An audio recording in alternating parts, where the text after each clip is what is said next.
ஒரு வார்த்தை. கடைசி காலமா இருக்கிறதுனால காற்று மழை பனி வெயில்னு பார்க்காம இந்த இடத்துல உங்க மத்தியில வந்திருக்கிறோம்னா இது உங்க காதுக்கு கேட்கக்கூடிய ஒரு கடைசி சத்தமா கூட இருக்கலாம். ஏன்னா இந்த உலகத்தினுடைய ஆரம்பமும் முடிவும் வாழ்ந்து கொண்டிருக்கிற உங்களுக்கு நல்லாவே தெரியும். நம்ம குழந்தையா இருந்தோம், வாலிபமா இருந்தோம், புருஷர்களாய் ஆனோம், முதியர்களாய் வந்தோம். இந்த 4 பகுதியுடைய வாழ்க்கை கடைசியா கடந்து போகுது எங்கன்னு பாத்தீங்கன்னா நிறைய பேருக்கு தெரியல. ஏன்னா மனுஷன் பாவம் செய்யறான், அது பாவமானு கூட அவனுக்கு தெரியல. காரணம் இது பாவம் என்ற ஒரு கலாச்சாரமே மாறிடுச்சு.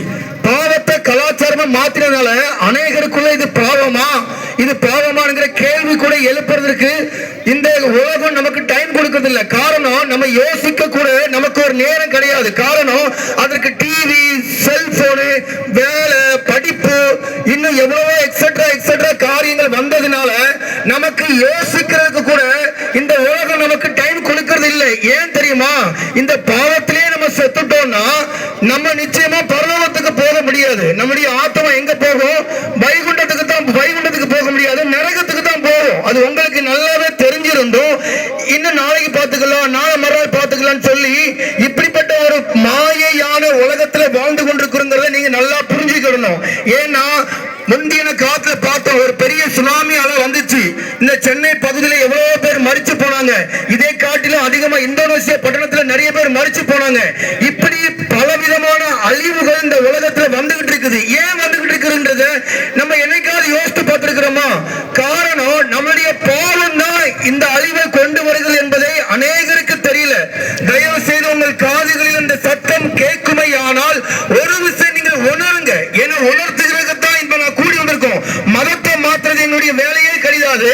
மனிதனுடைய எண்ணங்களை மாற்றணும், மனிதனுடைய உணர்வை நாங்கள் சிந்திக்க வைக்கணுங்கிறதுக்காகத்தான் உங்க மத்தியில வந்து இந்த நேரம் பார்க்காம உங்க மத்தியில நாங்கள் வாஞ்சியோ செய்யறோம். ஏன் தெரியுமா? எங்களுக்குள்ள இருக்கிற ஆத்மாவை போலதான் உங்களுக்குள்ள ஒரு ஆத்மா இருக்கு. அந்த ஆத்மா மேல எங்களுக்கு ஒரு கரிசனை இருக்கு, எங்களுக்கு ஒரு அன்பு இருக்கு, எங்களுக்கு ஒரு பாசம் இருக்கு, எங்களுக்கு ஒரு நேசம் இருக்கு. அதனாலதான் உங்கள் மத்தியில வந்து இப்ப நம்ம வார்த்தையை சொல்லக்கூடிய காரியங்களா இருக்குது. தயவுசெய்து கேளுங்க. மனிதனுடைய வாழ்க்கை உங்களுக்கு நல்லா தெரியும். 80 ஆண்டு காலம் தான். அதுக்கப்புறம் மரணம் வந்து சம்பவித்து விடும். மரணத்தோட ஒரு மனித பாவத்தோட நீங்க மறைச்சிட்டீங்கன்னா பரலோகத்துக்கு வர முடியாதுங்க. அதனாலதாங்க ஒவ்வொரு வாரமும் இந்த பகுதியில் நாங்கள் வந்து எங்களுடைய ஜீவனை நஷ்டம் என்று நாங்கள் கருதி உங்கள் மத்தியில சொல்லக்கூடிய காரியம் அதுதான் பார்த்துக்கொள்ளுங்க. ஏன்னா நீங்க கலாச்சாரம் மாறிடுச்சுங்க. கையில டாட்டஸ் குத்துறாங்க, வாயில பான்பராக்கு போடுறாங்க, மதுபான குடிக்கிறாங்க, சிகரெட் பிடிக்கிறாங்க. சமாதானம் இல்லாத குடும்பம் எத்தனை குடும்பம் இருக்குது? எவ்வளவு குடும்பத்துக்கு சண்டை வருது, ஓரின சார்க்க பாவம் சொல்லி வந்துட்டு இருக்குது. ஆண்டவர் காக்காவ ஒரு பெண் காக்காவோ ஆண் காக்காவோ நினைச்சாரு, ஒரு நாய ஒரு பெண்ணா நினைச்சாரு. ஆனா பாருங்க, இன்னைக்கு மனுஷன் ஆண் மனுஷனோட இறங்கி போயிட்டான், பெண் மனுஷனோட இறங்கி போயிட்டான். கேட்டா கலாச்சாரம்ன்றாங்க.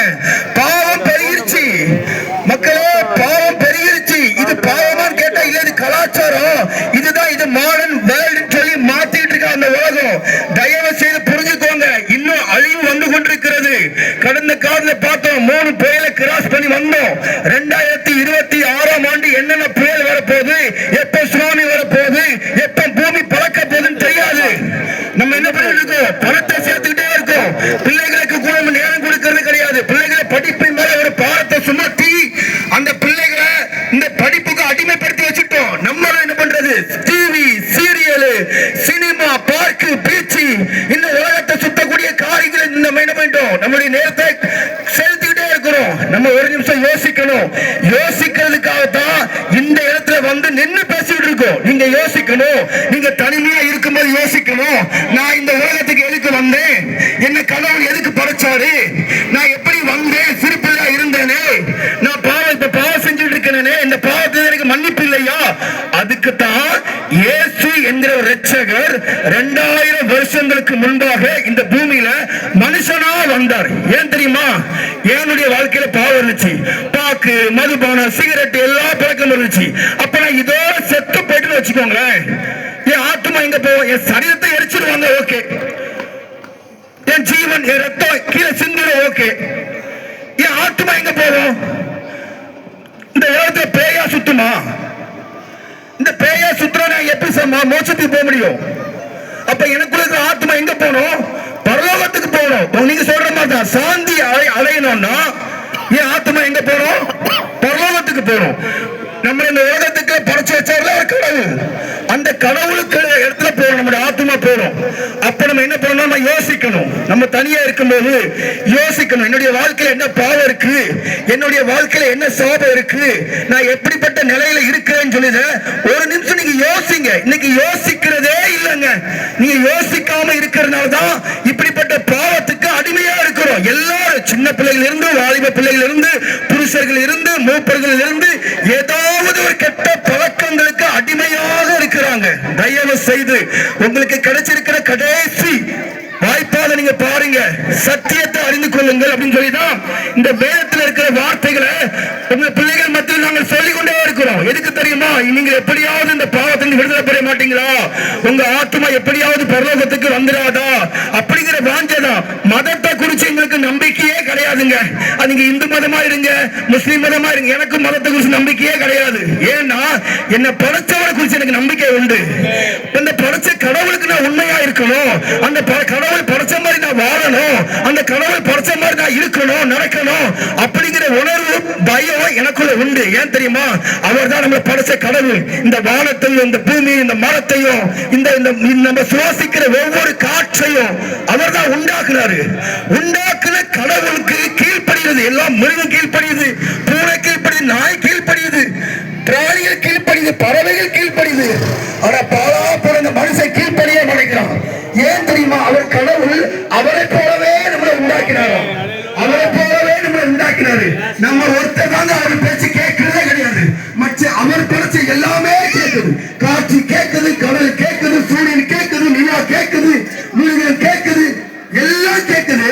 ஆனா மனுஷனாகி நாம மட்டும் அவருடைய பேச்சை கேட்கிறதே கிடையாது.